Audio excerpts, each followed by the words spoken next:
Shalom, selamat pagi dan salam damai sejahtera untuk kita sekalian.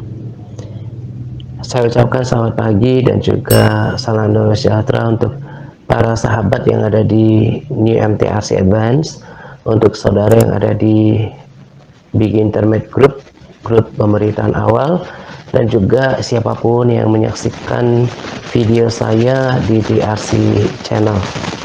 Pada kesempatan ini saya akan berbagi tentang intim. Beberapa hari yang lalu saya sudah dapatkan topik ini untuk disampaikan pada RSSP selanjutnya. Jadi saya sedang merenungkan, mempersiapkan, doakan apa yang harus disampaikan dalam video. Nah, dalam proses persiapan itu saya cukup kaget dengan tema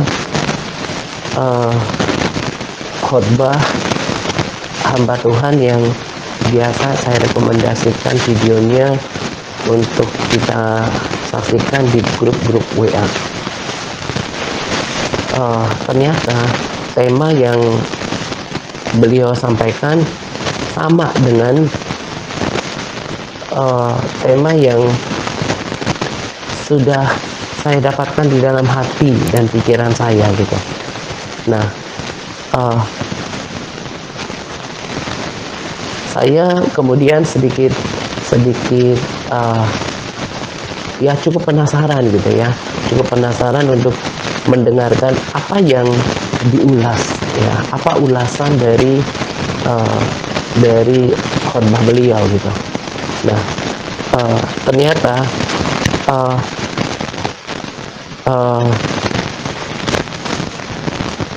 beliau menyampaikan intimacy with God dari angle yang berbeda. Nah, di sini saya ketika mendengarkan khotbah beliau gitu ya, saya dalam tanda kutip nih agak ya tadi saya katakan penasaran gitu ya, sedikit deg-degan untuk mendengarkan apakah poin-poin yang beliau sampaikan itu tercuri gitu ya, kecuri dalam khotbahnya gitu ya. Nah, ternyata memang beda gitu ya, beda orang, beda angle, kemudian juga tapi yang seperti yang sering saya katakan bahwa Roh Kudus itu kan memang kaya dengan pewahyuan. Nah, seperti yang beliau katakan dalam video, jadilah diri sendiri, jangan menjadi orang lain gitu. Saya tidak mungkin berbagi firman Tuhan ala beliau, dan rasanya beliau juga tidak akan mungkin menyampaikan firman Tuhan dengan gaya orang yang berbeda gitu, karena Tuhan sudah taruh baik potensi, karakter, uniqueness daripada setiap orang untuk Tuhan pakai gitu ya. Beliau menyampaikan keintiman dengan Tuhan dengan fokus dan angle yang berbeda. Nah, dan apa yang saya dapatkan di hati ketika akan berbicara tentang intimacy with God, tentang intim sama Tuhan ini betul-betul berbeda gitu. Apa yang Roh Kudus taruh di dalam hati saya betul-betul berbeda dari apa yang beliau dapatkan. Dan apa yang saya akan bagikan pada kesempatan ini sungguh-sungguh akan memperlengkapi, menyempurnakan apa yang sudah beliau sampaikan pada video yang saya sudah bagikan pada hari Senin.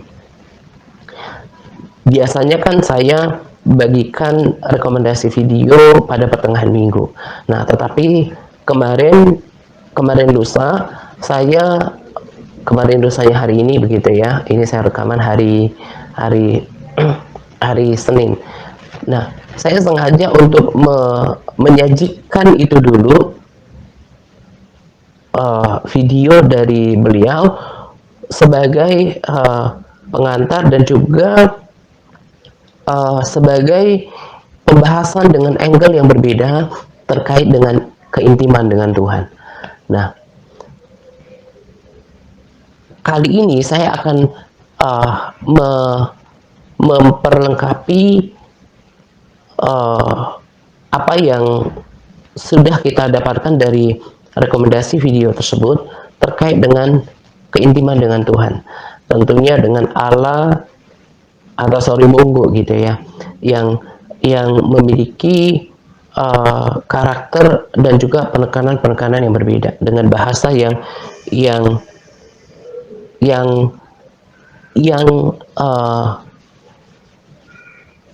non teologis gitu ya, dan cenderung berbagi kesaksian dan praktek hidup terkait dengan setiap topik gitu ya.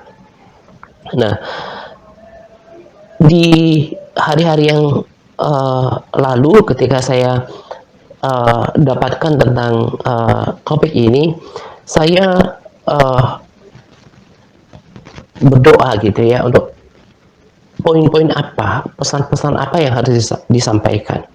Nah, yang pertama saya akan katakan kepada setiap kita bahwa nanti pada capas juga bisa dibaca. Jika kita intim sama Tuhan, maka melakukan persekutuan dengan Tuhan lewat doa itu merupakan sesuatu yang dirindukan sekalipun di tengah tantangan hidup seperti Daud. Nah, jadi tadi kan saya katakan bahwa saya share sesuatu terhadap orang-orang yang saya layani tidak bernuansa atau bercirikan teori, tetapi justru dari pengalaman hidup, praktek hidup, dan juga kesaksian, ditambah dengan kerinduan hati saya gitu ya terhadap orang-orang yang Tuhan percayakan untuk dilayani di The Rapture Church. Nah, datang daripada kerinduan hati saya yang sangat mengharapkan dan bergumul untuk supaya setiap orang yang sudah mendapatkan pengajaran ala TRC, apalagi sudah bertahun-tahun gitu ya, saya sangat rindu setiap orang mengalami divine encounter, divine visitation, punya pertemuan ilahi, punya pengalaman. Di waktu-waktu yang lalu kan saya sering katakan bahwa kekristenan itu bukan soal agama, bukan soal kepercayaan, tapi pengalaman pribadi dengan Tuhan.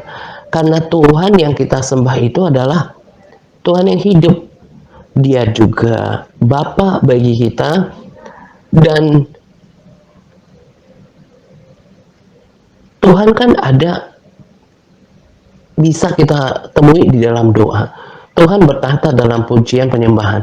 Jadi dalam pemahaman saya, dalam pengalaman saya, dalam kesaksian saya, normalnya setiap orang yang mengaku dirinya orang percaya harus punya kesaksian tentang Tuhan, bukan sekedar loyalitas terhadap agama atau merasa dirinya sudah pengikut Yesus padahal hanya bermodalkan KTP atau cuma rutin ke gereja sekali seminggu, Kristen keturunan gitu.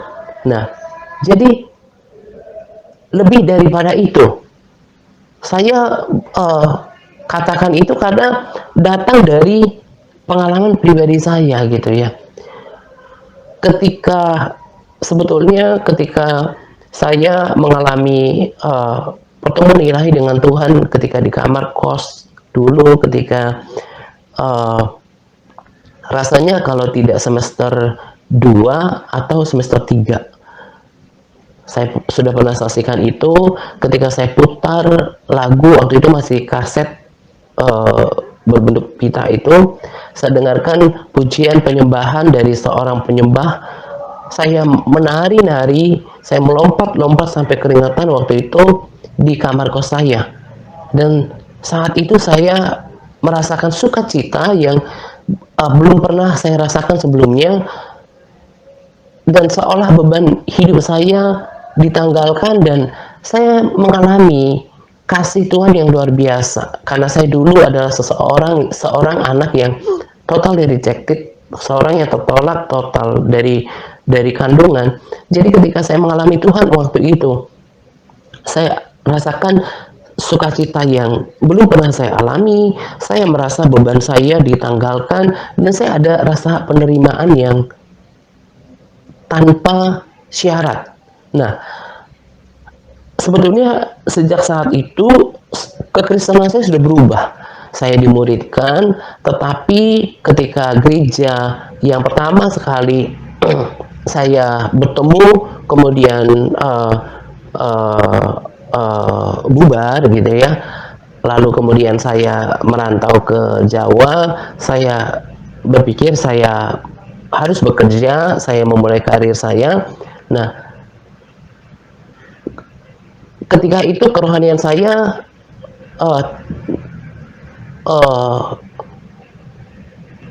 tidak menyala-nyala, tidak hidup dalam kasih mula-mula, kemudian menjadi dingin gitu ya. Nah, tetapi pertemuan ilahi, pertemuan pribadi saya dengan Tuhan ketika awal kuliah itu kemudian mempermudah saya untuk kembali kepada Tuhan, karena dalam prosesnya ketika saya bekerja, saya berhasil memiliki dan mengumpulkan sedikit uang, dan saya berpikir itu adalah sebuah kemewahan karena saya memang juga berasal dari keluarga yang biasa. Akhirnya kemudian saya nikmati dan saya larut dalam dosa. Nah, ketika saya betul-betul berbalik kepada Tuhan di pertengahan 2015, saya kembali kepada panggilan hidup saya begitu, maka pengalaman pribadi saya dengan Tuhan yang terjadi di awal saya kuliah itu merekatkan saya kembali kepada kasih kepada Tuhan gitu, akan kasih kepada Tuhan gitu. Nah, ketika tahun 2015 kan saya sadar bahwa saya sudah menyakiti hati Tuhan, dan saya sudah pernah saksikan itu, lalu saya menangis dengan sejadi-jadinya di kamar tidur, dan saya katakan kepada Tuhan supaya Tuhan memberikan saya kesempatan sekali lagi untuk sungguh-sungguh menjadi Kristen yang benar gitu.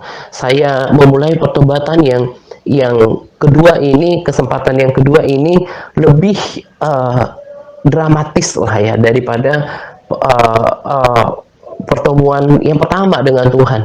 Saya minta sungguh-sungguh dan saya menangis meraung-raung, menangis sejadi-jadinya ketika itu, dan itu cukup lama. Saya memohon supaya Tuhan memberikan saya kesempatan sekali lagi gitu ya. Nah, dan itu terus saya pupuk. Nah, seperti pada video kan juga dikatakan itu harus dibina, harus dipupuk dan dipertahankan. Ketika saya bekerja, saya fokus saya adalah karir, uang dan uang, kesuksesan secara dunia, maka hubungan dan persekutuan dengan Tuhan saya nomor duakan, bukan lagi yang utama. Nah, dan itu kemudian membuat persekutuan saya dengan Tuhan menjadi melemah. Nah, tetapi setelah pertengahan 2015 itu sampai sekarang, saya bukan hanya kembali kepada kasih mula-mula, tetapi terus bertumbuh dan kembali kepada panggilan saya. Saya kan sudah saksikan bagaimana ada dua hamba Tuhan yang nubuatkan saya bahwa Tuhan akan pakai gitu. Nah, di sini fokus saya adalah mengalami pengalaman pribadi dengan Tuhan, dan mengalami persekutuan yang manis dengan Tuhan, mengalami pergaulan yang memiliki pergaulan yang akrab dengan Tuhan, memiliki persekutuan yang intim dengan Tuhan. Nah, tadi saya katakan sebetulnya saya yakin bahwa Roh Kudus mengerti isi hati dan pikiran saya. Dasar kemudian saya terbeban untuk membagikan tentang keintiman dengan Tuhan ini adalah kerinduan saya juga supaya orang-orang yang saya layani di TRC ini terus semakin bertumbuh di dalam Tuhan, semakin bertambah-tambah di dalam pengenalan Tuhan, memiliki kesetiaan, konsistensi, ketekunan, perubahan hidup, bahkan berbuah. Tapi sebetulnya saya sepakat dengan apa yang dikatakan oleh hamba Tuhan tersebut. Sebetulnya goalnya itu yang membuat saya menikmati hidup ini, memiliki damai sejahtera, sukacita, bukan pelayanan, bukan seberapa banyak yang kemudian dimenangkan, diubahkan lewat pelayanan ini. Memang itu adalah sukacita yang berbeda, tetapi yang merupakan harta yang termahal dalam diri saya adalah bagaimana saya memiliki persekutuan yang manis dengan Tuhan, memiliki pergaulan yang akrab dan juga persekutuan yang intim sama Tuhan. Karena itulah yang membuat saya sampai saat ini tetap bergairah di dalam Tuhan. Sama seperti cerita beliau kan, Daud ketika menulis Mazmur itu, dia dalam keadaan yang terburuk. Dia dalam keadaan yang susah hati, tetapi dia tetap merindukan Tuhan. Nah, saya juga sepakat apa yang ini sedikit saya singgung kembali. Saya juga sepakat apa yang dikatakan oleh beliau. Seseorang oknum hamba Tuhan boleh sudah memiliki gelar dari STH, MTH, DTH, sudah berkhotbah di mimbar, sudah punya jadwal pelayanan yang mumpuni, punya jam terbang yang banyak, tapi belum tentu memiliki persekutuan yang intim dengan Tuhan.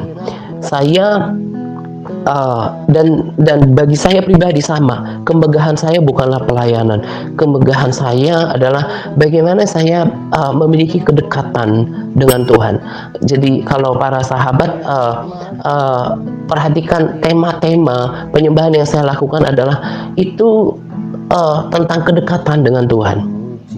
Jadi lagu yang sering saya nyanyikan adalah yang sering saya bagikan juga kepada para sahabat, itu adalah kerinduan kepada Tuhan, cinta kepada Tuhan, hasrat ingin dekat dengan Tuhan gitu. Jadi itulah kenapa kemarin di Big Internet Group ada salah seorang saudara yang berkata bahwa mendengarkan penyembahan yang saya bagikan itu serasa ikut menyembah, serasa ikut terlibat sampai nggak sadar meneteskan air mata. Nah, kemudian ada, bukan cuma, udah sangat banyak sih, dari dulu kan saya sudah bersaksi ya, kalau di Big Internet udah nggak terhitung lagi jumlahnya orang yang memberikan kesaksian tentang hadirat Tuhan yang dirasakan lewat RSSP, ya kan? Nah, kemudian di waktu-waktu yang lalu kan saya sudah pernah bersaksi, saya pernah kejadian ketika berada di sebuah kantor, padahal saya bicara, ngobrol seperti biasa, tetapi salah seorang ibu katakan bahwa kok bagus sekali suaranya gitu, tadi nyanyi ya gitu ya. Saya nggak tahu juga ya, apakah memang karena saya suka menyembah Tuhan, secara nggak sadar saya menyanyi ketika itu, saya nggak begitu ngerti gitu ya. Lalu kemudian di salah satu pertemuan ibadah juga beberapa kali ada orang yang berkata kepada saya bahwa suaranya itu bagus gitu,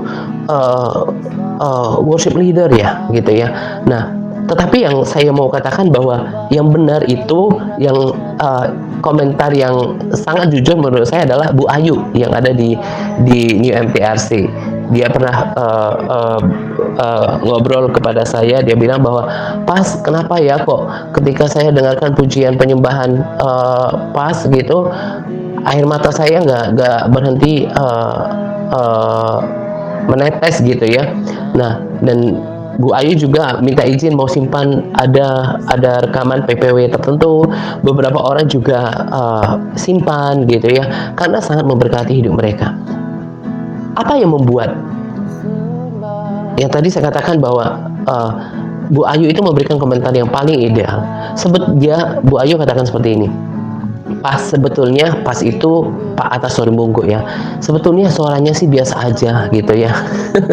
Suaranya sih biasa aja. Tapi kenapa kemudian ketika mendengarkan penyembahan itu dia menangis? Sama seperti yang dikatakan oleh hamba Tuhan pada video. Karena memberikan rasa. Karena menyanyikan dengan segenap hati.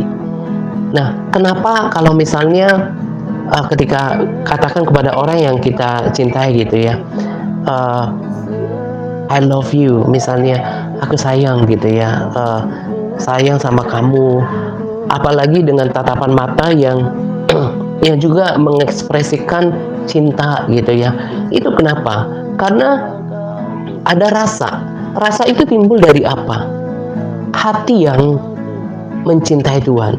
Salah satu pesan daripada video hamba Tuhan tersebut adalah cintailah Tuhan.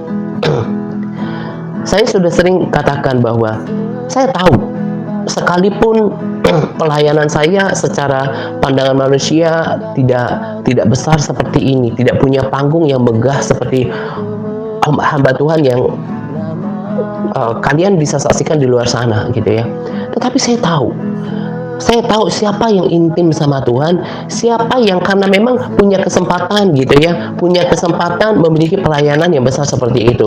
Barangkali karena dia punya jemaat yang sudah dibangun oleh orang tuanya, sehingga punya kekuatan finance yang mumpuni untuk membuat panggung seperti itu. Nah, mungkin juga karena ketenaran pernah berada di gereja yang besar gitu. Tapi saya tahu betul seperti yang dikatakan pada video, orang bisa saja punya riwayat pelayanan, rekam jejak pelayanan yang mumpuni, punya jabatan di gereja. Tapi saya tahu siapa yang memang intim sama Tuhan gitu ya, siapa yang betul-betul mengasihi Tuhan. Dari cara bicaranya, dari apa yang dikerjakannya, kita bisa menilai gitu. Makanya seperti ini, nanti ada kesaksian tentang penglihatan neraka yang nanti saya bagikan juga yang baru gitu ya. Itu kenapa banyak pastor di neraka gitu ya, karena orang bisa berkhotbah tapi menipu dirinya sendiri dan menipu Tuhan gitu. Karena yang dikejar mungkin pelayanan, mungkin popularitas, jangan-jangan juga punya motivasi yang salah lainnya gitu ya. Yang Tuhan kehendaki adalah bagaimana mengasihi Tuhan, intim sama Tuhan gitu. Nah, berkali-kali juga saya katakan kan kepada kita bahwa saya tahu siapa di antara kita yang betul-betul mengasihi Tuhan. Dari sorot matanya saya bisa tahu, apalagi sekarang ada video-video gitu ya. Dari apa yang dikatakannya, saya nanti di hati keren banget di video dikatakan. Kalau kita hidup dalam in the spirit, di dalam roh, kita bisa menilai segala sesuatu. Dan itu kan ada di Alkitab kan, orang rohani dapat menilai segala sesuatu, orang mencari Tuhan menilai segala sesuatu. Jadi orang yang hidup di dalam spiritual realm itu memiliki pengetahuan yang tidak terbatas gitu, bisa menilai. Karena apa? Bukan karena kehebatan orang itu, tetapi karena Roh Kudus yang hebat, yang mempunyai kemampuan yang tidak terbatas, yang bisa menjelaskan segala sesuatu gitu. Nah, kembali pada poin yang pertama adalah bahwa kalau orang kemudian, ciri-cirinya apa sih orang kalau intim sama Tuhan? Dia akan memiliki kerinduan untuk bersekutu sama Tuhan. Itu yang saya rasakan dan itu yang terus saya pertahankan. Saya berkali-kali saya bagikan bahwa jam doa saya yang paling paling yang prime time untuk saya untuk mencari itu adalah pagi hari. Kalau saya udah tidur 3 jam atau bahkan kalau lebih awal nggak terlalu capek 2,5 jam saya udah bangun, irama tubuh saya itu udah ngikutin gitu untuk ketemu Tuhan gitu. Seperti pagi hari tadi jam hari Senin dini hari saya berdoa 2,5 jam, berdiam diri menyembah Tuhan 1 jaman gitu, sampai ya secara fisik boleh secara agak lemes gitu ya, tapi saya menikmati gitu. Sesudah itu tengah hari pun minimal karena saya berpikir udah berdoa 2,5 jam, kemudian ada Find My Spirit dengan berbahasa roh 1,5 jam, kemudian cukup 1 jam siangnya, malam hari juga tidak membosankan. Memang akan ada reaksi daging yang kadang berontak gitu ya, itu wajar karena kita masih hidup di dalam tubuh jasmani kita. Tetapi oleh kerinduan itu kemudian membayar harga. Orang masih tidur, menikmati tidur, ngorok gitu ya, tapi saya udah berada di dalam hadirat Tuhan, menikmati hadirat Tuhan. Nah, ketika saya kebanyakan rekam pujian penyembahan yang sangat memberkati itu di pagi hari karena situasinya juga mendukung gitu ya. Kalau kita sudah punya studio sih enak ya, ada suara yang untuk membuat kedap suara gitu ya, peredam suara. Ini kan enggak. Jadi selain karena hadirat Tuhan prime time di pagi hari, juga enggak noise di sekitar sini ya, nggak berisik, nggak ribut gitu ya. Nah, kondisinya hadirat Tuhan sangat mantap gitu. Saya nyanyikan semuanya dengan penuh rasa dan itu yang saya bagikan. Nah, itu yang bisa dirasakan. Dan saya mau katakan juga di sini, kalau orang sudah bisa menikmati pujian penyembahan yang sama seperti saudara yang dibikin internet dan juga beberapa sahabat yang sudah banyak sekali berkomentar, itu sebetulnya karena punya rasa yang sama. Jadi kalau mendengarkan pujian penyembahan yang sangat memberkati dari penyembah-penyembah di luar sana, tapi hatinya nggak tersentuh, nggak ada getaran, itu pertanda bahwa sebetulnya orang ini belum punya rasa kepada Tuhan, belum punya intimacy with God, belum punya keintiman sama Tuhan. Kalau berdoa ya masih rutinitas. Nah, ini yang tadi saya katakan berawal dari kerinduan hati saya. Saya nggak pengen orang-orang yang saya layani gagal menemukan Tuhan. Karena kalau sudah ketemu sama Tuhan itu, sudah pernah mengalami divine encounter, punya divine visitation, perjumpaan pribadi, perjumpaan ilahi sama Tuhan, udah pernah bersentuhan dengan hatinya Tuhan, maka apapun yang terjadi dalam hidup tak akan pernah berhenti untuk bersekutu sama Tuhan. Dan ini yang terus saya doakan gitu ya, dalam doa-doa saya. Jadi setiap hari saya berdoa, saya pasti doakan secara umum untuk orang-orang yang saya layani, tak terkecuali orang-orang yang saya kasihi, untuk memiliki perjumpaan pribadi sama Tuhan. Kemudian Tuhan curahkan roh hikmah dan wahyu untuk mengenal Tuhan dengan benar.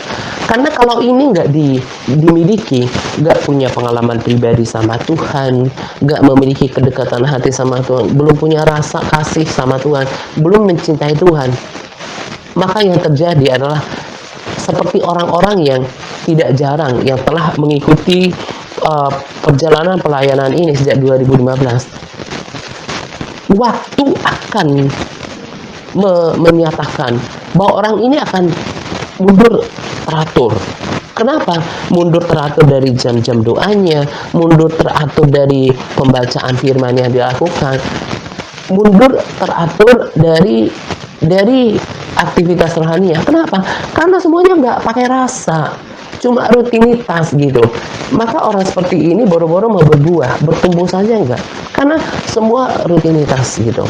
Nah, saya berharap setiap orang, para sahabat dan juga bikin internet, tidak merasa tertuduh atau terhakimi dengan apa yang saya katakan ini, tetapi justru ini harus menjadi koreksi diri gitu ya, dan ini harus menjadi goalnya gitu, sampai harus menemukan Tuhan itu sendiri, sampai harus mengalami Tuhan sendiri, sampai harus mencintai Tuhan sendiri, merindukan Tuhan.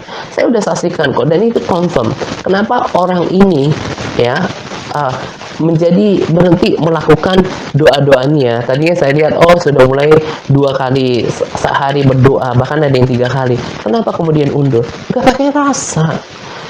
Terkonfirmasi oleh saya bahwa orang ini betul-betul tidak mengasihi Tuhan, gak merindukan Tuhan. Sekali lagi saya katakan, jangan merasa terhakimi dengan apa yang saya katakan.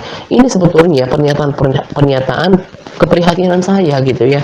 Kerinduan hati saya adalah supaya setiap kita cinta sama Tuhan, merindukan Tuhan, dan orang yang intim sama Tuhan tak akan mungkin berhenti memuji, menyembah Tuhan, memberikan waktu yang terbaik, berkunjung sama Tuhan lewat jam-jam doanya, persekutuan sama Tuhan. Karena itu adalah juga bentuk daripada ekspresi cintanya sama Tuhan gitu. Itu yang membuat saya yakin bahwa till the end saya akan setia sama Tuhan. Sekalipun gak ada orang yang bersama dengan diri saya akan setia memuji, menyembah Tuhan, bersekutu, ngobrol sama Tuhan. Kenapa? Karena ada kerinduan, ada kasih sama Tuhan gitu. Saya cinta sama Tuhan, sama seperti hamba Tuhan itu katakan. Saya itu bukan cuma 1 kali, berkali-kali saya katakan, Tuhan, I love you dear Jesus. Tuhan, aku cinta sama Engkau Tuhan, aku mengasihi Engkau Tuhan. Saya ngobrol sama Tuhan. Sejatinya kan doa itu nggak harus lipat tangan, harus dalam posisi doa. Sehari-hari pun dalam ibadah kita bisa komunikasi sama Tuhan. Bahkan karena banyaknya pokok-pokok doa yang harus saya doakan, saya sambil melakukan aktivitas pun sedang melatih diri saya sekarang berdoa juga untuk pokok-pokok doa. Nah, itu ciri orang yang sudah memiliki intimacy with God, punya kerinduan sama Tuhan. Jadi kalau orang masih terpaksa untuk berdoa, nah ini sebetulnya malah petaka gitu ya. Harus betul-betul belajar untuk mencintai Tuhan. Harus ada usaha ekstra untuk to pursue, untuk mengejar Tuhan itu, mengejar hatinya Tuhan dengan lebih lagi sikap hati yang baik untuk membaca firman, lalu kemudian menjaga hidupnya menjadi pelaku firman, karena firman Tuhan juga akan berkata bahwa kalau engkau mengasihi aku pasti menuruti firmanku. Nah, jadi harus ada hati yang mengasihi Tuhan supaya bisa merindukan Tuhan. Nah, saya tahu dan saya mau katakan bahwa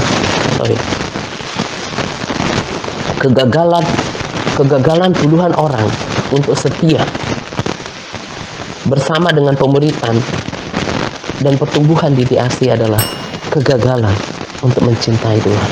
Gak punya kerinduan, gak sayang sama Tuhan. Sehingga apa? Menjadi bosan untuk melakukan semuanya. Dan saya berharap apa yang saya katakan ini, pernyataan keras ini, menjadi koreksi diri untuk setiap kita. Jadi bukan cuma dengar RSSP saya, tapi harus direnungkan, diintrospeksikan terhadap diri sendiri, supaya jangan menjadi Kristen yang malang, yang tidak pernah mencintai Tuhan, yang tidak pernah merindukan Tuhan, gitu ya. Lalu poin selanjutnya yang saya akan bagikan adalah bahwa orang yang intim sama Tuhan maka akan merindukan pembacaan firman Tuhan. Surat cinta Tuhan kepada kita, ya, firman Tuhan yang adalah surat cinta Tuhan yang di dalamnya kita menerima janji-janji manis Tuhan, hati Tuhan, itu kan ada dalam firman Tuhan. Jadi kalau orang yang intim sama Tuhan, pasti rasanya itu ada keterikatan sama firman Tuhan gitu. Makanya kebanyakan orang Kristen nggak cinta sama Tuhan, nggak merindukan Tuhan. Buktinya nggak ada kerinduan untuk membaca firman Tuhan. Nah, ini juga menjadi koreksi diri untuk kita gitu ya. Kalau orang masih terpaksa untuk melakukan semuanya, terpaksa untuk berdoa, memuji, menyembah Tuhan, bersekutu hanya rutinitas, membaca firman juga kok kayaknya seperti bergumulan. Saya mau kasih tahu, itu adalah penyakit yang harus segera dibereskan. Kalau nggak mencintai Tuhan, nggak mengalami Tuhan, maka oleh proses waktu bisa berhenti melakukan semuanya. Lalu poin yang ketiga adalah bahwa orang yang intim sama Tuhan pasti tidak akan tega, tidak enak hati, tidak sanggup untuk melakukan hal-hal yang tidak disukai oleh Tuhan, dalam hal ini ketidaktaatan atau pelanggaran terhadap segala perintah Tuhan. Ia bahkan akan mengerti isi hati dan pikiran Tuhan. Orang yang udah intim sama Tuhan, berarti kan dia cinta sama Tuhan, dia rindu sama Tuhan. Sama kalau kita mencintai pasangan kita atau mama kita. Saya sangat sayang sama mama saya, sama papa saya juga sih. Saya nggak ingin mengecewakan gitu ya. Saya ingin apa yang saya lakukan itu ada sesuatu yang menyenangkan hati mereka. Nggak enak hati untuk melakukan sesuatu yang tidak baik. Tidak enak hati melakukan dosa, tidak enak hati menyimpan dosa di dalam hati dan pikiran, tidak enak hati, gak nyaman untuk berbuat dosa. Itu ciri-ciri orang yang intim sama Tuhan. Penekanan saya adalah di sini. Kalau kita udah intim sama Tuhan, kita pasti akan mengerti secara perlahan isi hati dan pikiran Tuhan, kerinduan hati Tuhan, maunya Tuhan dalam hidup kita, dan maunya Tuhan untuk kita lakukan, kita pasti tahu. Tetapi kalau orang nggak intim sama Tuhan, itu kayak orang liar gitu. Hidup, ya hidup, makan dan minum, ya mungkin bekerja, berkeluarga, terus mati. Nggak pernah mengerti isi hati Tuhan. Ya, tapi kalau orang sudah intim sama Tuhan, dia akan sampai mengerti isi hati Tuhan di dalam hidupnya. Ya, yang tadi juga saya katakan, nggak enak hati gitu ya. Tadi kan saya katakan di kesaksian, nanti akan saya bagikan juga. Kalau kita di dalam roh nanti, orang akan, jadi kalau orang kayak diperlihatkan di neraka dan juga surga itu, orang tersebut akan secara automatically mengetahui tentang keberadaan orang itu, bahkan siapa orang itu. Misalnya jadi tahu, oh itu Abraham, itu Daud gitu. Itu karena kemampuan roh yang tidak terbatas gitu ya. Nah, demikian juga dengan diri kita ini gitu ya. Jangan berpikir oh orang lain nggak tahu, tapi kan Tuhan tahu. Nah, karena kesadaran ini bahwa Tuhan tahu segala sesuatu, mengerti isi hati dan pikiran kita, maka kita kalau intim sama Tuhan, peka sama Tuhan, jadi kayak ada ikatan batin sama Tuhan, maka kita nggak tega menyimpan hati yang tidak baik, hati yang bermusuhan, pikiran yang jelek, bahkan perbuatan yang tidak senonoh, yang tidak pantas di dalam hidup kita. Kita akan berusaha untuk hidup jujur di hadapan Tuhan gitu. Lalu poin yang keempat adalah bahwa kalau kita intim sama Tuhan, maka prakteknya adalah seperti ini. Orang yang intim sama Tuhan pasti bersedia untuk berubah semakin baik dalam segala hal. Itu artinya gak suka mengeraskan hati, gak suka mempertahankan egonya. Nah, ciri-cirinya ini. Orang yang intim sama Tuhan akan bersedia berubah. Saya juga pernah bersaksi di masa lalu. Saya ini orang yang berpendirian keras terhadap sesuatu prinsip yang saya akui itu benar. Sampai mama saya berkali-kali bilang, bahwa kamu ini memang orang yang sangat keras hati. Kalau kamu katakan, ya memang harus seperti itu gitu ya. Kalau katakan, ya memang harus apa yang saya mau gitu ya. Harus mau saya yang terjadi gitu. Hanya ketika dulu ya cenderung mengikuti kemauan diri yang kedagingan. Nah, tapi sekalipun saya orang yang bersiteguh, bersikeras dengan pendirian saya, tapi kalau sudah berhubungan dengan kebenaran firman Tuhan, saya mau melunak dan saya mau berubah. Nah, orang yang intim sama Tuhan, Tuhan itu kan hatinya lembut. Tuhan berkata, aku ini rendah hati dan lemah lembut. Dia lembut hatinya, rendah hati sampai nurut perintah Bapa, sampai mati di kayu salib. Nah, karena dia dekat sama Babanya. Orang yang intim sama Tuhan, cirinya gak suka mengeraskan hati, gak mempertahankan ego, harga diri, kesombongan, yang terekspresi dengan ya ketersinggungan lah, sakit hati lah, kecewa lah, bahkan memberontak lah gitu ya. Nah, coba sekarang koreksi diri. Kalau masih suka ngerasin hati, masih suka mempertahankan ego, masih suka merasa bahwa sekalipun orang lain yang salah gitu ya, merasa diri saya ini kan benar, lu salah gitu ya, selalu mengingat kesalahan orang lain, selalu menyatakan dia salah, saya benar gitu. Orang seperti ini adalah orang yang memang gak memiliki intimacy with God, gak punya keintiman sama Tuhan, gak punya hati yang lunak. Nah, orang yang seperti ini, yang dengan karakter seperti ini, saya dengan yakin katakan bahwa ini juga yang dikatakan oleh Roma 8 ayat 8. Mereka yang hidup dalam daging tidak mungkin berkenan kepada Tuhan. Makanya banyak orang Kristen, nanti lihat kesaksian itu, yang gagal masuk dalam kerajaan surga karena gak mau berubah, suka mengeraskan hati dan tidak pernah merindukan Tuhan, nggak pernah punya niat hati untuk mencintai Tuhan. Nah, dari poin-poin yang saya bagikan, nanti bercermin pada diri sendiri, mengoreksi diri sendiri. Saya sendiri pun nggak tahu akhir-akhir ini, dan saya nggak tahu ini sampai kapan gitu ya. Saya rasanya mau 2 kali aja seminggu untuk membagikan RSSP. Ada 1 kali memberikan rekomendasi video dari luar, lalu kemudian rekomendasi video TRM yang yang juga memberkati gitu ya. Itu juga saya berpikir pengajaran-pengajaran yang saya persiapkan dulu gitu ya. Itu udah 2, ditambah 2 kali saya memberikan RSSP, udah 4 kali. Ada berbagi SBR kan, ada berbagi LPS, udah 6 kali. Minggu betul-betul kita off gitu. Nah, karena saya mau refleksi diri yang penting. Kan di waktu yang terbaru ini, bahkan saya katakan nggak ada gunanya kita banyak mendengar, banyak baca, banyak tahu, tapi sedikit aplikasinya gitu. Kita mau banyak mengoreksi diri, kita mau banyak bercermin dan melihat praktek hidup kita. Jangan sampai kita tahu banyak, tapi prakteknya sangat minim gitu. Itu sangat merugi. Nah, itulah kenapa buat saudara yang ada di Big Internet Group, yang membuat saudara akan bertumbuh. Bukan sharing saya, bukan kehebatan saya, bukan kehebatan TRC, bukan. Tetapi tergantung pada komitmen diri Anda, komitmen diri saudara untuk melakukan bagian saudara. Karena yang paling menentukan untuk saudara bertumbuh berubah adalah diri Anda sendiri. Mau nggak menjadi pembaca firman dan pelaku atasnya? Mau nggak untuk berdoa? Itu masalahnya. Jangan sampai amin haleluya dengan doa tapi nggak berdoa gitu. Mendengarkan kesaksian tentang puasa tapi sendirinya nggak berpuasa, nggak suka menyembah Tuhan. Nah, ini juga yang saya perlu tambahkan di sini.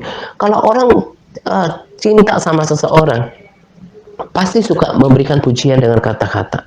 Demikian juga dengan orang yang intim sama Tuhan, yang diawali dengan cinta sama Tuhan, kerinduan sama Tuhan, pasti suka memuji Tuhan. Nah, sekarang coba cek, setiap hari suka memuji Tuhan apa enggak?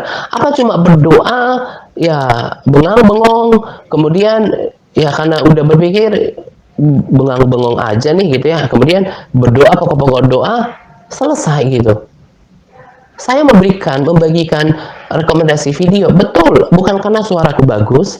Sekalipun ada orang-orang yang saya nggak mungkin berbohong menyaksikannya, ada orang-orang yang mengatakan mereka enak dengar suaranya, saya katakan bahwa itu karena urapan Tuhan gitu, karena saya menyanyikan pakai rasa gitu.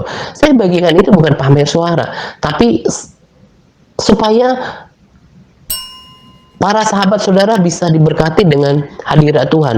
Tetapi lebih daripada itu, memberikan teladan supaya Anda juga melakukan sendiri di dalam kehidupan kita masing-masing untuk memuji, menyembah Tuhan.